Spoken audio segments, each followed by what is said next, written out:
একেবারে স্পষ্ট করে যদি এই সময়ের রাজনীতির কথা বলতে হয় তাহলে আমাদেরকে সংস্কারের কথা বলতে হবে।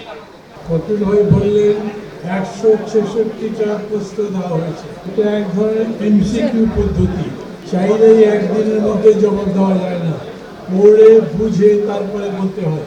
তবে যে প্রশ্নটা উঠেছে এই 166 জনের মধ্যে কেটে ছেটে সংস্কার ছোট করবার সুযোগ নাই। আবার বড় মানে যদি 166 হয় তাহলে ওটা বড়। আমি এরকম করে বুঝি সংস্কার যা আমাদের জন্য এখন প্রয়োজন সেটা করতে হবে। প্রয়োজন গণতন্ত্রের, প্রয়োজন একটা গ্রহণযোগ্য নির্বাচনের।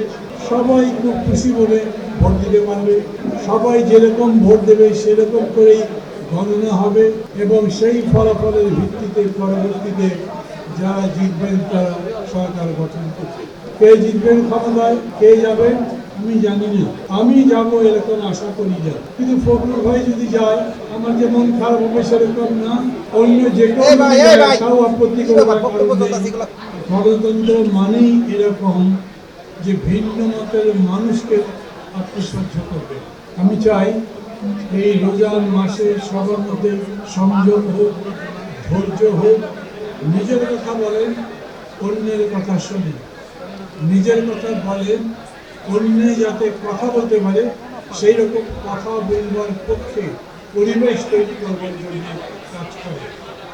গাজনি চলবে না, নিজের শক্তি প্রতিষ্ঠায় ক্ষমতা প্রতিষ্ঠা করতে পারবেন না, নিজের বিরাট বহু দেখিয়ে এলাকায় অন্য জায়গায় প্রভুত্ব বিস্তার করবে, ওই রাজনীতি এখন চলবে না।